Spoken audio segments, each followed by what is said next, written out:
Microphone check. 1, 2. All right, you're on. Sounds good. How's it going, everybody? How's everybody doing? All right. My name is Malik Forte, and I am one of the hosts of the Overwatch League.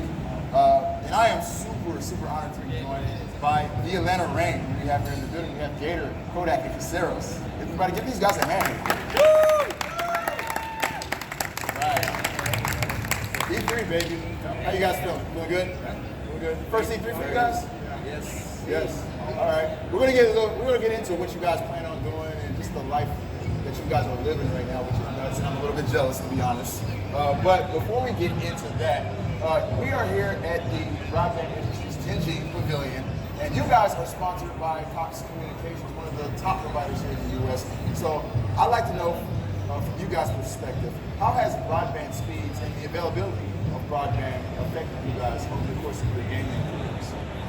So we love how involved Cox is with us in the esports industry, and them upping the level of internet speed in this 10G Pavilion is like great for us if we want to play at the top level and how high we can go, you know. So the faster your download speed, the faster you can do everything, can download everything. Right. It just makes us perform better and better. It's really great.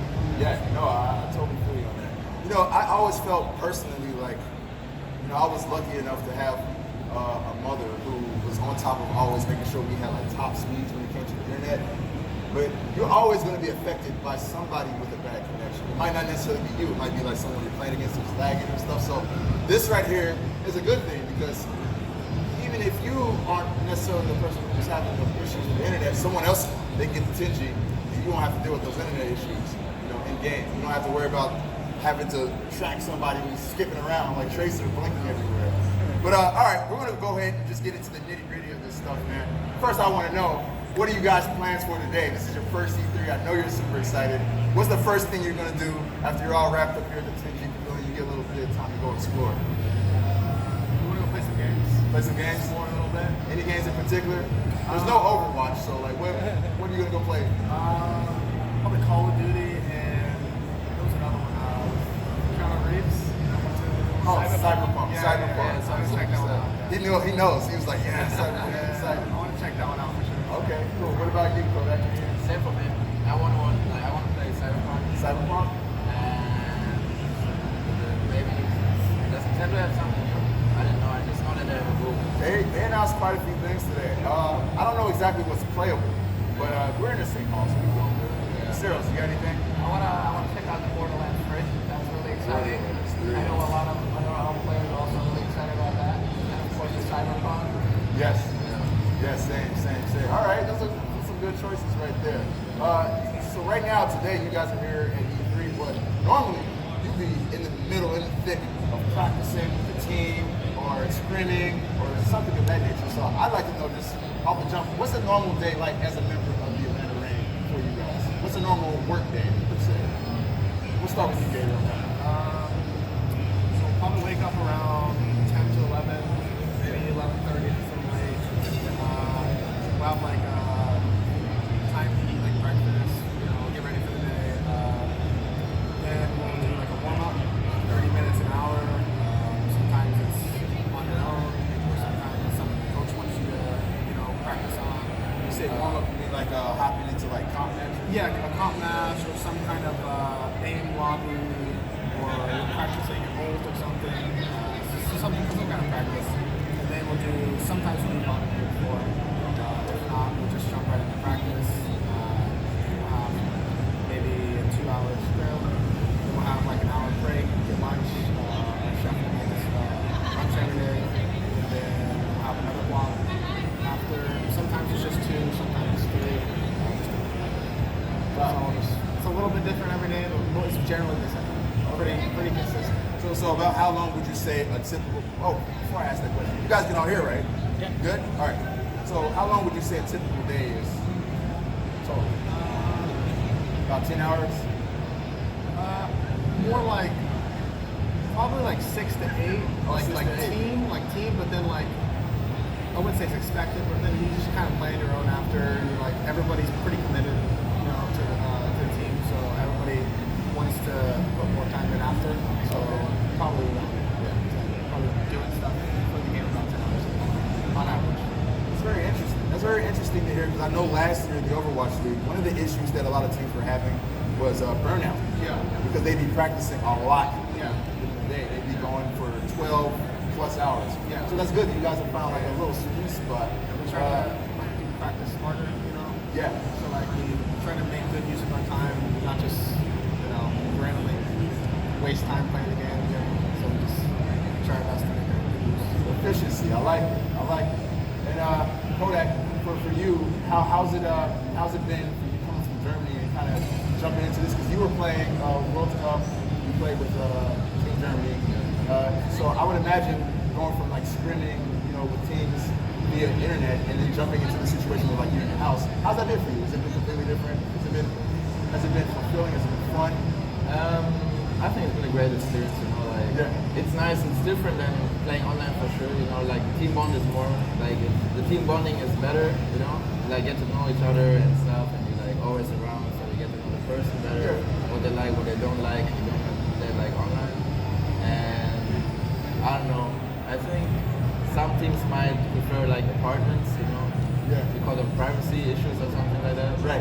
Like, team house just gives you more team bonding, you know, so that's a bit harder.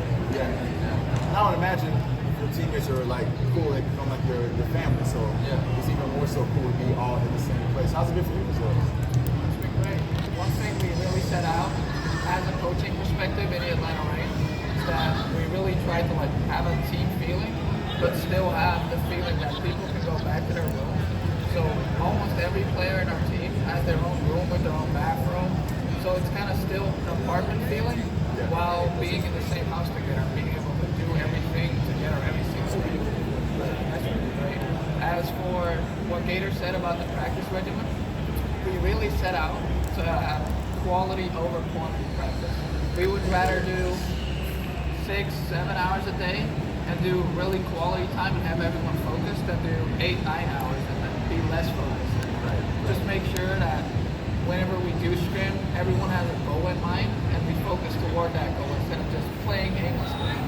Okay, so like when you say a goal, can you give me an example of what a goal for a day would be? Would it be like we're going to focus on this Zarya play, or what exactly is a goal? Yeah, so for example, one thing really big in Overwatch League Season 2 has been grab diva combos. For example, one day going into scrims, we could be like, let's just focus on our grab diva combos today really hard, while also keeping all the other stuff we learned in the back of our mind. And practicing that way will get you better results than just practicing. Gotcha. Okay. So I would love to dive deeper into you guys' thoughts on like grab diva combos and the meta and stuff like that, but I like to keep things moving. I also think it's very interesting that you guys all refer to where you live as a house, because it's definitely not a house. They definitely live in a mansion. When you guys first walked up and you saw how big the place you were going to be living was, what was going through your head?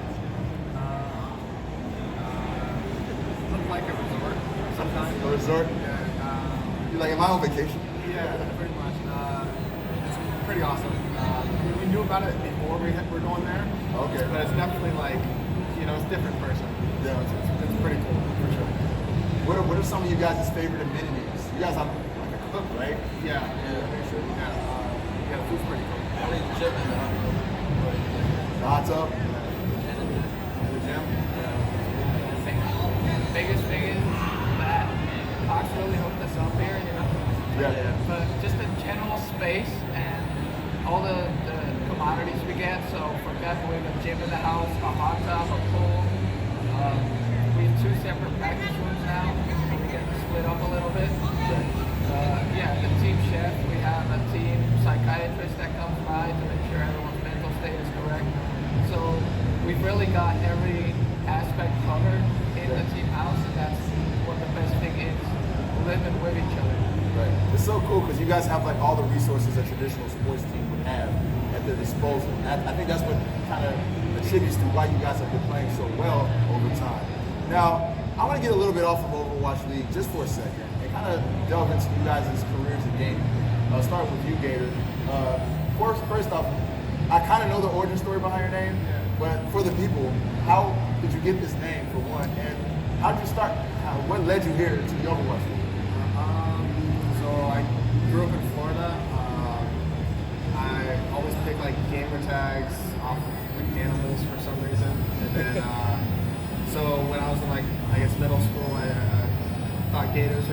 pretty cool. Yeah. It's a pretty tough animal, so I just picked it as my tag. And I guess it just kind of stuck. So I guess I started out playing console games like pretty much everybody else. Console game. Yeah. I started out playing like Call of Duty and Halo and all that stuff. Generally, my parents didn't let me like travel or do any kind of like team stuff. So I just was kind of like a pub player. You know, just played the ranking system. I only played games where there was some kind of ranking system. I just couldn't play anything casual. So and then I swapped over to PC when I got up money on the PC and started playing Overwatch and everything else. Wow. It was that simple. You just made that transition quick. That seems to be the story with quite a few of the players on your team. I believe Andres or Baby said something similar to that. He started off on Halo and then made a transition. What about you, Kodak? What was your start? Like my competitive start was with CSGO. I think CSGO. I was like 14, 15 years old. So I started playing CSGO and I like reached the highest rank which was Global League, and then I was like trying to go, you know, like professional, I guess. But I wasn't good enough or I didn't have enough experience, you know, I was young still, so that was like the first step to like a pro career.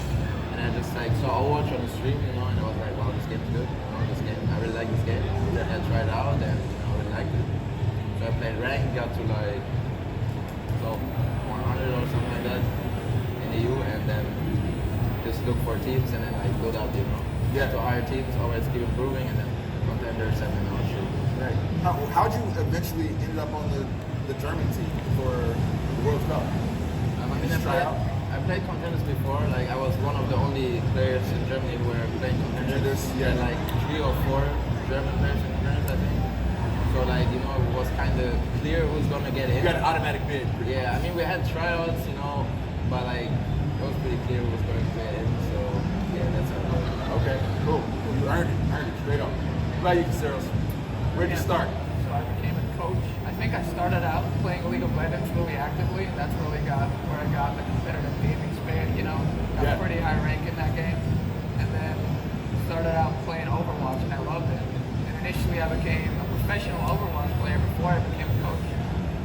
So I played 1 season of Contenders, then I dropped out of Contenders, and then I got a coaching position offer because people felt I was analytically smart, I guess. And then coached for 1 season, got a trial with the Atlanta Reign, and that's how I got here. Wow. So who were you coaching before you came to the Atlanta Reign? 1 point, the team in. Oh wow, okay. Sure. Familiar. Man, I had no idea. That's crazy. That's crazy. Cool. And so you guys all landed in the Overwatch League.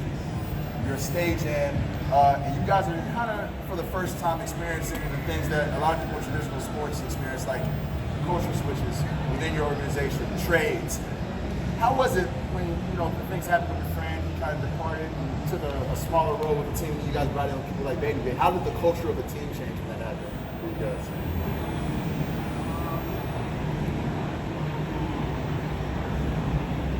I know Baby brought like a different energy to the team for sure. He definitely did.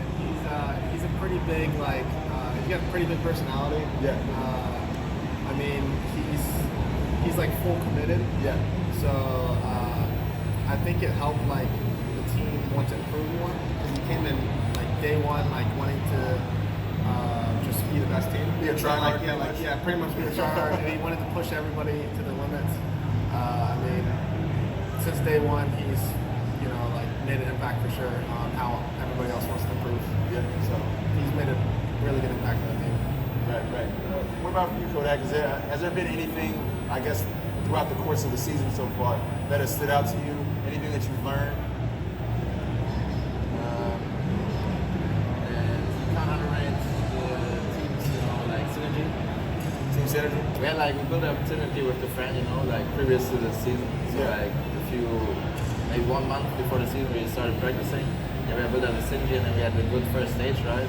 Right. And then we lost the friend, and then we kind of lost that synergy because Zara is a big part in the meta. Right. And we got Baby and stuff, so we had to kind of get the synergy back going. So it was like a rough start, but now we're kind of getting back to it. Yeah. So I think kind of at first I thought like, oh, maybe it's not that important, but now I know it's a big part. And with Gray, he's like he's bringing a very competitive mindset in our team. You know, he's like always wanting to improve and stuff. So like, he's kind of pushing other players too. Right. I can only imagine leaving San Francisco and then coming over. He's like in the middle of like a competitive bid. You know, so he's coming over with all these like adrenaline. You know.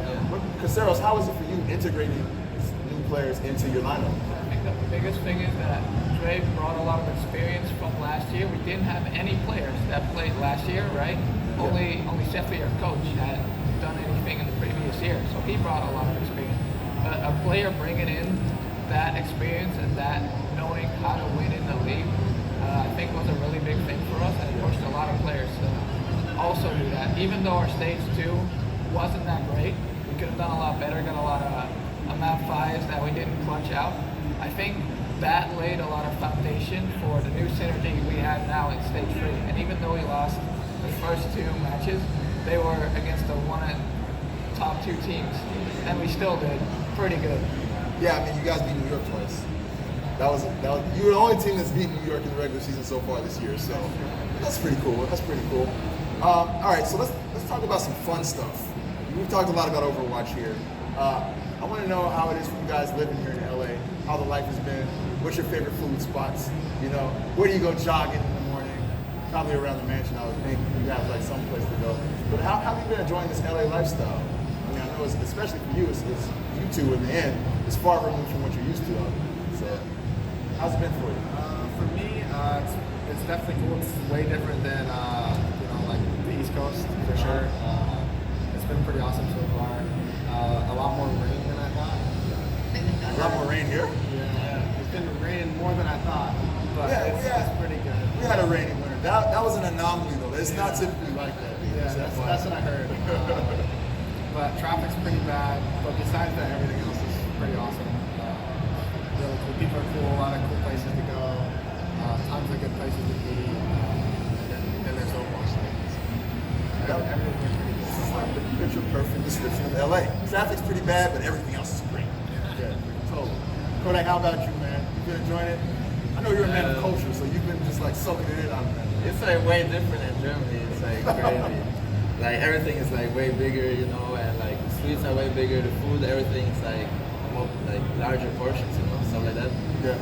And like food is from all around the world. Like you have Koreatown, you know, has like good Korean food. Like I love Korean barbecue. We always go Korean barbecue.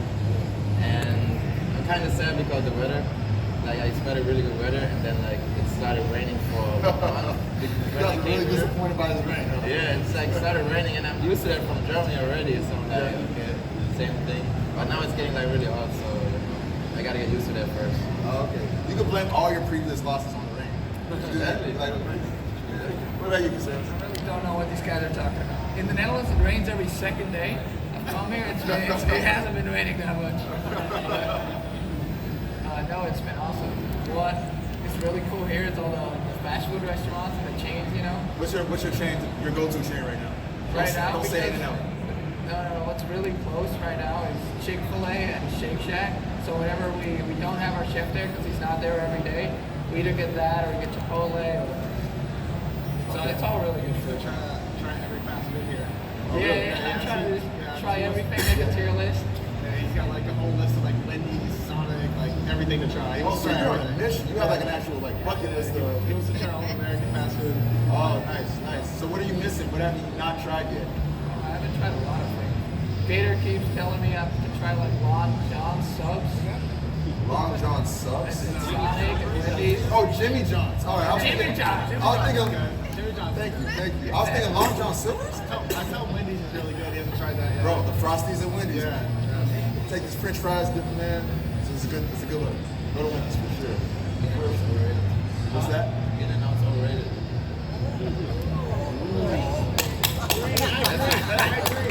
Yes. We gotta clap it up. People hype it up. I expected more. I agree.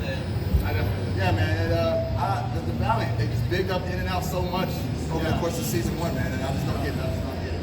Yeah. So, is there anything that you guys are like looking forward to doing here in LA on your off days? Like any tourist landmarks? Have you guys been to like the beach, Santa Monica Pier? Yeah. We've been traveling around. We went to. You went to play paintball recently. Yeah, we went to paintball. How was that? It was pretty cool. There's that. I was injured. He was kind of injured. But we like swap teams a bunch. Oh, okay. But like I'd say generally, Bebe and Dogman are pretty good. Okay. They like they're so they small. yeah. People were kind of scared to get hit at first, and then the games got better and better as it went on. Yeah. I think one time like Dre he flanked up the side, and he was just like one tap like 6 people. He like went up behind all of us and just sprayed us all down. He's pretty good. He won most of the games. I won most. I think I won the last 3 on my team. So it just kind of swapped up a little. It was pretty fun. Interesting. You know, I always wonder about you guys' team because you guys remind me a lot of last year's Philadelphia Fusion squad where you have so many different nationalities all under one roof. So how is it communicating outside of the game? Sure, I'm pretty sure in game you guys have different call-outs and whatnot, like monkey. Everybody knows that's Winston. Go after him. But when you guys aren't, you're just around the house. Like, how do you guys communicate with, say, like Daco and Popo, like some of the guys who don't speak English as a native tongue? We have a lot of like. Is there like translators? There's translators, but like they understand everything in everything like generally. Yeah. Popo will translate some. He's got the best English.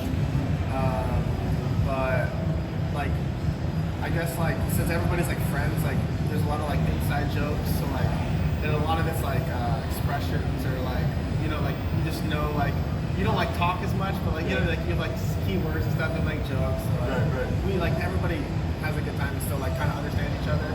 But like if you like want to tell them something, like somebody will try to help translate it. Oh, okay. So like it works out pretty good.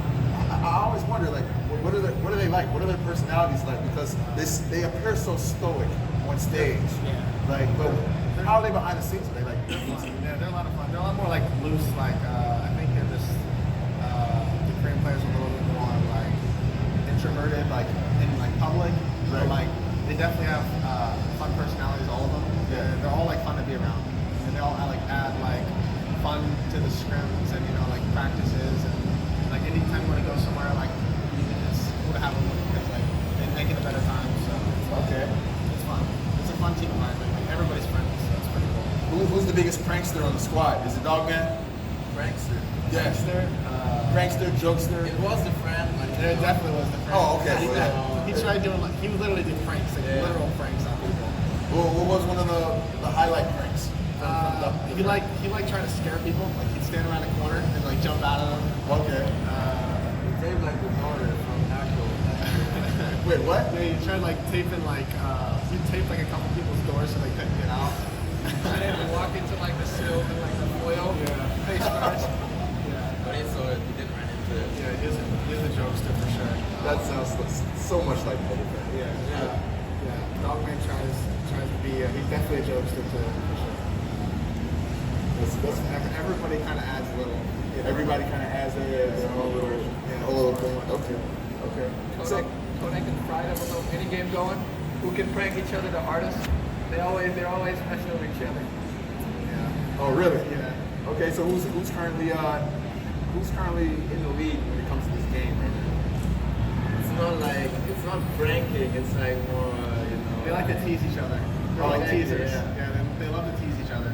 Oh, okay. Yeah. We like to tease him, Larry. He's fun to tease too. Really? Yeah, he's a lot of fun. He gets like You get tilted? he gets like it's like funny. It's like funny till then he starts like he starts getting mad. He gets really angry. He starts like talking in Russian, but like he's not actually mad. But Yeah. it's pretty fun. He's okay. fun to tease too, for sure. We need to see more of this. I want to see some like more behind the scenes. Yeah, these guys. it's like every day, all day. Well, I'm sure everybody in the house. Man, well, I'm sure any of you guys who watch the Overwatch League, you see these guys, man. They are stone-faced. They are so serious when they're in game. So it's actually funny to hear like everyone's actually very prankster-like outside the game. So when you guys are in the middle of scrims or even when you're just thinking, who do you look to? Like, what are some of your big inspirations, within the league or outside of the league when it comes to your game? Was yours Jonak? Yeah, it's Jonek. Jonek and Violet. Violet is insane, Violet? And Jonek just because of last season, but Violet is like the new, like star of next supports right now. So Right. yeah, Violet. Very good. Yeah, for me it's like just the top players. Like you feel like you're always chasing the top teams, you know? Okay. Like, so you know, like a lot of people are individually equal, but like their teamwork and their like chemistry is like really hard to match. So like you try to you know work to get that at the same level. Oh, because like that's a good point. It's like Overwatch is such a like insane team game. Yeah. Like you really have to build up like chemistry and like trust between the players. Right. You have to trust your team. Yeah. Or you're just not going to get like the value they will because they'll trust their teammates. Right, especially within this current meta right now. Yeah. You know? Overwatch is a very unique game because you think of like other sports like basketball, for instance. You watch the NBA Finals, Kawhi Leonard takes over a game and wins it, or Steph Curry. You know, and in Overwatch there are moments like that from time to time, but it's really a team-centric game. And currently, the place the game is sitting at now is you don't really get to see a lot of individual standout performances because it requires so much teamwork to win. Yeah. You know? So it's very interesting. You don't have like one player. You're looking at teams. What about you, Caceros? Is there any like particular I think inspiration that you take? what I'm looking at most, what really inspires me is when a team can adapt really hard, like mid-match. Oh, okay. And the two teams we faced just this week did just that. We came out with a strategy. We initially did really good against both the Shock and the Vancouver. Yeah. And mid-match, they would adapt their play style and change according to our play style, which I think really shows a good coaching and a good staff behind them that is teaching them to play that way. And that's why right now we are looking up to those two teams as teams we can really learn from and improve our gameplay. How difficult is that for you? Like to see, if you guys are going down, going into halftime down 0-2, to formulate adjustments right there on the fly. So in 10 minutes once the halftime is passed, you guys can go out and be effective. How difficult is it to do that? It really depends. If a team is really winning because they are much better than us, Right. then we have to do better in practice before that. Yeah. But if our team is winning because we're not playing our game, that's when I'm like, oh, I didn't, suit these guys well enough today, and I really make sure that they are motivated going back into the match, and make sure that we play our game again by making sure they know all the ins and outs in the game, just of the one character they play. I definitely think that in a dive meta, it's more up to the individual player to make their own decisions. But as a GOATS team, you can make plans before you go into the match, and in general, you can really execute those, and it's not as much up to coincidence or something happening in the game. But I also think the meta has been going on for so long. It's been a year now, GOATS meta, that we do also want to see swap up, Yeah, no, I totally feel you on that. I always wonder, like, what's going through your head in the back when Baby Babe decides, like, I'm going to grab right now as soon as I get it. And it goes, like, straight to a defense matrix. What goes through your head when that happens? I scream at the screen a lot, even though nobody can hear me. So I'm like, grab now, and then he waits a few more seconds, and then he grabs the matrix, and I'm like, no shit. But I know that, in practice that doesn't happen. So sometimes it's really, the nervousness of the moment that messes players up instead of them not being able to do that kind of stuff. Right. And sometimes it's a momentum thing too, I would imagine, right? Yeah. Like if it just feels right, you just hit Q. It just feels right. I gotta do it. Very interesting. While we're on the subject of GOATS, gotta know you guys' thoughts on it. Are you enjoying it? And also, we've been seeing a rise of Sombra play so far this stage. Has that been something you guys have been keeping in the back of your mind? Like going out there and performing against good Sombra play? Yeah, I think I don't mind the meta too much. It's got a little stale. Yeah. So a good swap, I think, is really nice, especially for the viewers. I think it's a meta to where it's more fun to play than to watch. Yeah, like you're just slugging it out in game, but on the screen you're just watching the brawl, and it gets a little boring. You don't see as much individual skill or play. You don't see the aim. We can drag on a bit. Yeah. So for the viewers, I would like a change. It'd be better for the viewers to watch. There would be more enjoyment. Sombra, I think we definitely have paid attention to it. I think we don't want to go that way because the two best teams don't run it. All right, I'm gonna be blunt with So you. I think it's I'm gonna be blunt with you. kind of a cheat. Okay, that's what I was going for. Is it cheap to play Sombra right now? I think you run it if you know you can't beat those two teams. Okay. If you know you don't have a chance on regular ghosts, you play Sombra. So what are your thoughts on seeing teams like Vancouver starting to play Sombra? Vancouver's playing Sombra. Yeah. So what are your thoughts now the top teams are doing it? Do you follow suit? Or is that just cheap? Are you beyond that? You know, like, I'm not one to say, like, their comp is bad, like, until you try it, you know? Right. So, I don't know for sure, but I still think it's not needed. Okay. I don't think it's needed. Kodak, the same way? I think it depends on the team. Like Okay. the team you face. Yeah. But like some people don't know how to face the Sombra, don't know how to deal with Sombra, right? Right. You know, like normally you pick Anna, for example, Anna goes, right? Yeah. And like they just don't know, they just let her poke for 5 years and she gets like EMP. Instantly, Right. you know, they have EMP every fight, you know, you gotta force her out and stuff and like go aggressive, you know, like just switch it out. But some people, like some teams really, they're not used to that style because they didn't practice, like didn't play against it often maybe, or because they don't have the intel. Yeah. So yeah, it depends, like just on the team, I think. Okay. But at the end of the day, Sombra is cheap. Your opinion. Cheese. Yeah, it's a cheese. I'm just trying to get you to say that, that's all. Yeah. Caceros, is the proper way to mitigate losing to the Sombra to be more aggressive? Because that's what the analysts have been saying. I've been listening to Brent and Josh say, like, just move forward. Sombra's in your back line, keep moving forward. Is that the way to pressure the other team when they're playing that Sombra? I don't think it's that simple as just move forward, but I definitely think you have to create more opportunities for your team to win the fight when playing against Sombra as when not playing Sombra. I think teams that play Sombra, they cannot be aggressive into you because they have to farm that EMP, and that EMP is their win condition. So what you can do as the GOATS team, and it's not as easy as I'm saying right now, that's why teams are playing it, because there's no one-dimensional answer, is you take all of the space the enemy team gives you because they don't have defense matrix, so they can't help the Reinhardt as much, and then you look to play aggressive. So it's very complicated, but I definitely do think the Sombra has merit on some maps. Okay. But I think in the end, people will play this, people will figure out how to play against it, and it will go back to normal levels. All right. Well, in the dream world, what would be your preferred heroes to play on stage right now? We're all locked to a certain 6 or 7, but if you could play any heroes on stage right now, or if you could see any composition on stage, what would it be? Kodak is loving this question. He buried his mouth in his fist, and he's like, I'm I ready know for this. exactly what he's gonna say, but I think I like. I know a lot of people didn't like it, but I like compositions with Mercy.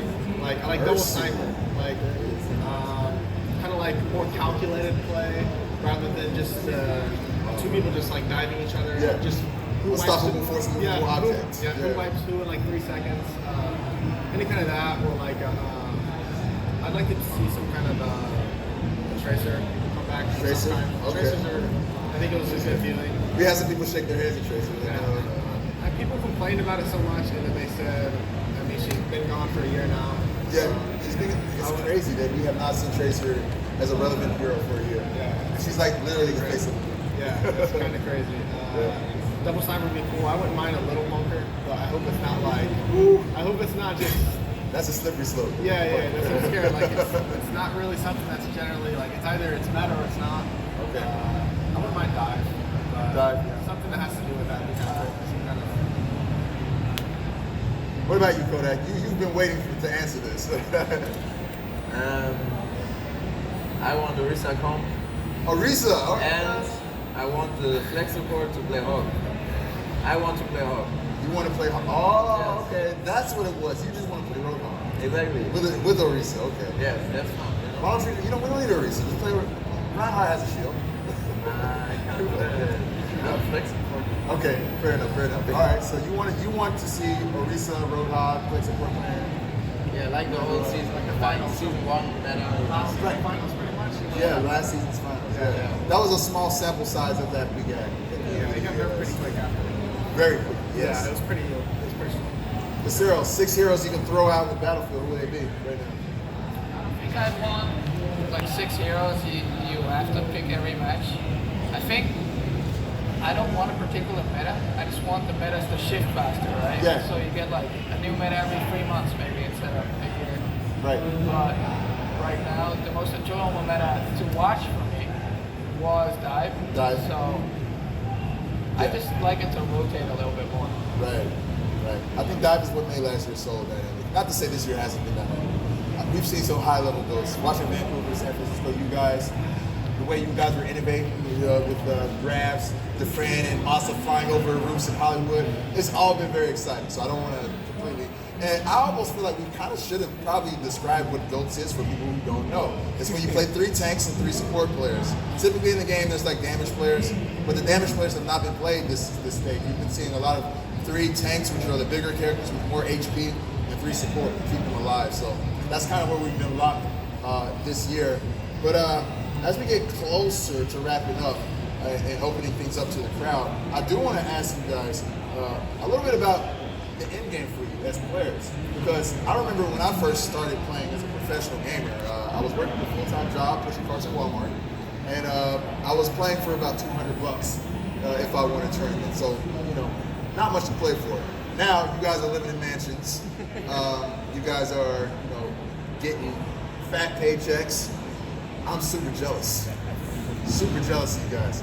But what's the end game? You guys are in this spot, but like, you plan on, finishing your career and transitioning into broadcasting or starting your own tournaments or being a coach. You're already coaching, so I mean, you plan on maybe being a GM or moving around or getting back into playing? Like, what's you guys' end game? Maybe we'll just start with this season. I want to accomplish a lot more first as a player. Yeah. I want to.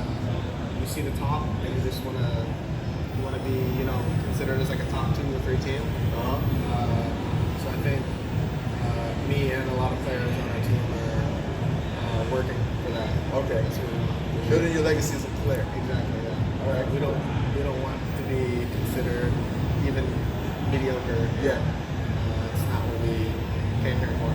Right. So, what about you, Kodak? Best thing out in the league? Best roadhog? Oh yeah, of course, sure. Like everyone wants to be the best player possible, right? Yeah. But you got quite a new undertaking recently, right? Because you're going to be helping out the academy squad. Yeah. I left the main team to help the academy team. Right. But yeah, just trying to be the best version of myself, Right. And winning a season would be nice. That would be nice to achieve in the career. Yeah. And after the career, after the pro gaming career, I might try to go for coaching. Maybe that suits me, maybe it doesn't, but that's far ahead. Yeah. Or maybe go for something else, just in the esports industry, Yeah. I just want to say, if you don't have an answer to this question, it's totally fine. I didn't know what I wanted to do with my life until I was like 29. Yeah. Which is, you guys probably thought I was younger than that. Gotcha. What about you, Caceros? Definitely for this stage, or this season, I want to keep helping the Atlanta Wave pop up.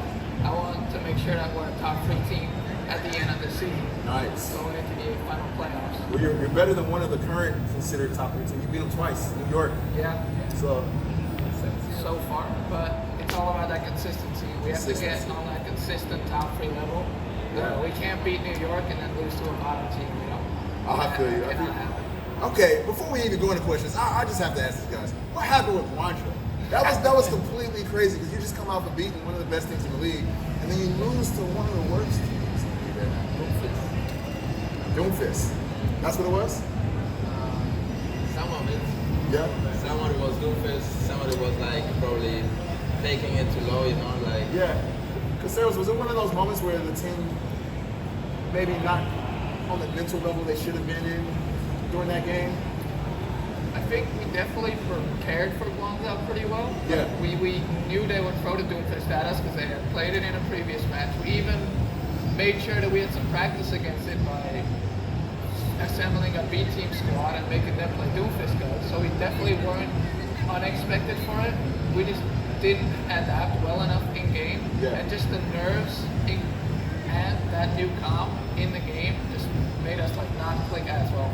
So we could safely say that it was just a bad matchup for you guys against Montreal because they had this Doomfist that was kind of it took you guys a little bit too long to adapt to it. Yeah. All right, cool. All right.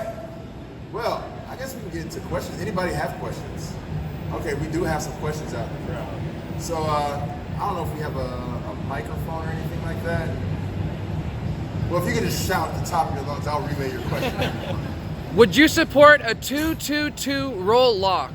All right, you guys hear that? Yes. So his question was, would you support a 2-2-2 roll lock, which basically means having 2 of each role. So I just explained the Ghost meta, which is 3 tanks, 3 supports. A 2-2-2 roll lock would mean 2 people will play tank, 2 people will play damage, and 2 people will play the healers. Would you guys support the league doing that, making that a mandatory thing? I would.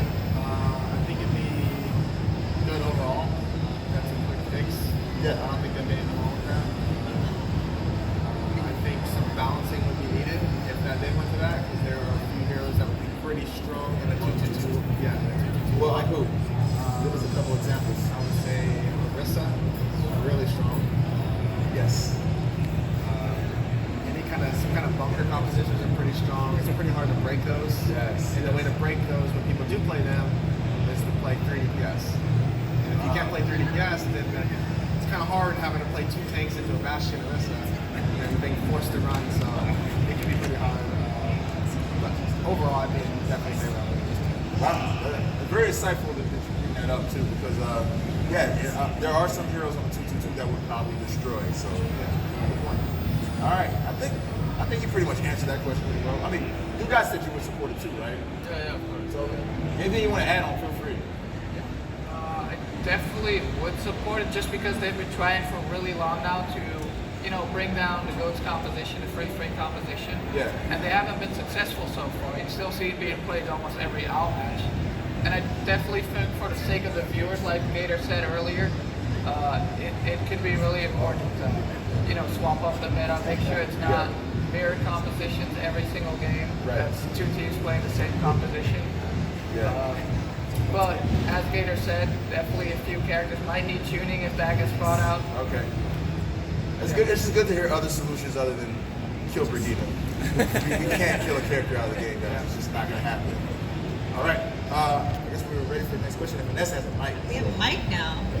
Did you have a question? Yeah, I had a question. Thank you for your question, bro. Okay. Can I ask multiple questions? That's okay. What's that? I have like a couple of questions. Oh yeah. Fire away. Good. Yeah, one of the questions was goats. Like, I just wanted to know when you guys practice, don't you get bored? Like, because I'm assuming that if it's in the meta for like over a year, like you guys would be really trying to juice out every little advantage you can get, and doing that for 6 hours has to, it kind of gets irritating sometimes. I don't know about you guys, so I don't know how you guys deal with it playing in comp over and over again. You guys get that? Yeah. I feel that a lot, which is pretty interesting because I think there's a lot of teams, a lot of players that actually like playing it a lot. It's like, I don't know how to explain it. Like it's not fun if it's like even maybe in a competitive mode. But when you're in like a team level at like a very very high level, like you find it. I guess the meta doesn't really matter. Honestly, like I don't think as long as you're playing the best that's available and whatever's the meta, like it's fun to play. I don't really know how to explain it. To me, it doesn't bother me, and I think a lot of players they find it fun. But I definitely think it's boring to watch, which is not good. So change it with this. And these guys have a right? They're a tank and a support player, so it's the perfect meta. Yeah, right. Perfect meta for you guys. The people that I hear who play the most are the brig players. They really Oh want my to swap up goodness. in the meta. Brick jail. Brick jail. And the divas sometimes. But they'll probably have to play Depends. Diva in the next meta too. I always say to people, like, imagine being bumper and playing goats, but like with no support around you as a Reinhardt. Like, that would be pretty insane, right? I would imagine if you're bumper and you have support, you love goats because it makes you godlike.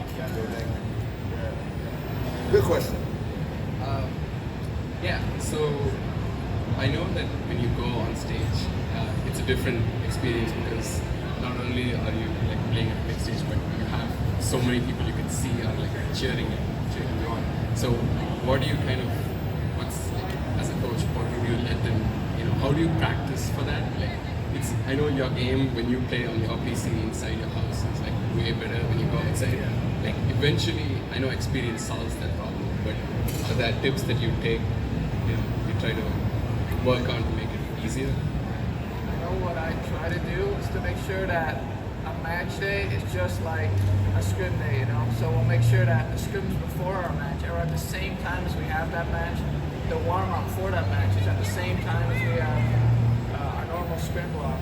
That we eat the same things on the match day as we do in our practice days, We just make sure that the players feel like it's just another scrim, And then I hear what a lot of people say is that they're nervous the first 5 minutes they sit on stage, but then they zone away in their computer, and it's just like they're playing a scrim, They're just playing the game behind the PC up on the stage, and they get used to it.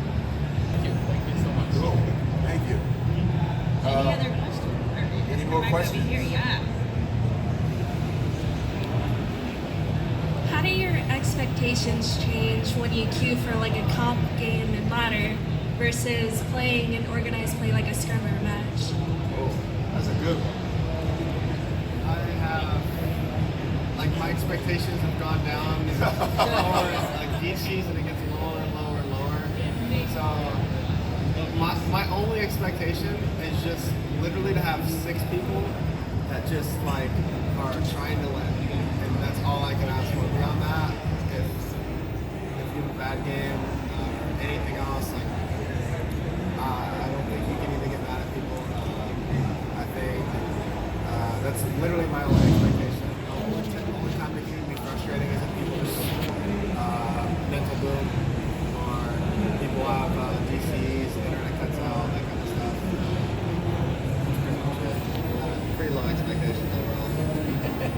It's hard to kind of get good games in rank right now, So real intense games where you kind of practice by calming and stuff, real stress and stuff But if that doesn't happen and you just have a game with people who don't want to communicate with you or don't give a shit, don't give a damn about what you do, then you just play to improve your mechanics, just try to get the best out of it.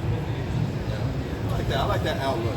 You try to get the best out of that match you can. Sarah, do you have anything to add? Or? Yeah, I definitely think that in contrast to competitive play, you want your whole team to talk, you want everyone to try their asses off and look to improve, while in just comp gameplay, you're not necessarily going into that oh, my team's got to talk, we got to coordinate a plan, You're just playing to use your mechanics to try and win the game. Right. Instead, while in a competitive team, you have to take one step away from yourself and say, how can we as a team win this game? Instead of how can I as a player win this game? Good point. Good point. There's no I in team at all. All right. Any more questions? We got another one back there. I think that's our last one. This one's more towards Gator. I know that you played in the Atlanta Reign Academy team for the past couple seasons, and you're a 2-0 player. When going from Academy scrims to Overwatch League scrims, do you have a mental mind adjustment, knowing that Popo plays more, but you also might have to step in later that week? Do you just have a mental change going from scrim to scrim? Yeah, you definitely have to. Generally, the academy team will only scrim other best academy teams or our teams, or even the main team a lot. But there's definitely a shift because you just get away with a lot more. Literally just harder, pretty much. You just have to pretty much try harder, be more aware, especially if you're playing a top team. They'll punish you for every little thing you do. And then if you're used to playing worse teams, and it'll catch you off guard. You just gotta be aware. Definitely makes a difference. Very interesting. Very interesting. I wonder how Vancouver feels. They came basically from contenders here. Just kept winning. Which is strange. All right. So I think we're done on questions, right? All right. We're gonna wrap up soon. I got one more question I want to ask because I think this is a very important moment in the Overwatch League. Probably one of the most wholesome moments that we've had all year, where there was a little kid in the audience, a little Atlanta Reign fan who was just there enjoying his day. And his day was made even better when Kodak came out, took off his player sleeve, and gave it to the little kid. Can you tell me how did that moment come about? Did you just think right there and there, like, I want to give this to that kid, or what was it? I knew that the kid had a birthday, like that he had a birthday right now. That was kind of his birthday party. It's his birthday, okay. Yeah, because Birthday our party. CEO, Gotcha. because our GM called for him. Oh, yes. That's his son. Oh, it was his son. Yeah. Oh, okay. And we knew that he had birthday, you know. So Oh, we wanted to give him a present. Oh, okay. I thought it was some random kid. I see what you did there. Look, you make yourself look good for boss. All right. Good one. All right. Well, I think that about does it for the panel. Where can everybody find you guys? On Twitter. I'm sure there's information everywhere where they can find you. Gator_W Twitter. Gator_OW on Twitter. Yeah. Kodak. Kodak with W on Twitter, and Insta is Kodak_W. Cool. TBC Atlanta Ray on Twitter, and my Twitter is Casaurus_W. All right. Now I'd like to say thank you once again for you guys joining us today. Everybody, give it up one more time for the Atlanta Ray. Woo! And I think we're getting ready to go over and sit down. So if anybody wants to chat, some science. Yeah, so guys, please stick around. We're going to help guys move right onto the other side. We're going to do a meet and greet. You can get something. We have t-shirts, get them signed, take a photo with the team, and say what's up. So please, head on over. Thanks, guys. Thank you so much. Very much.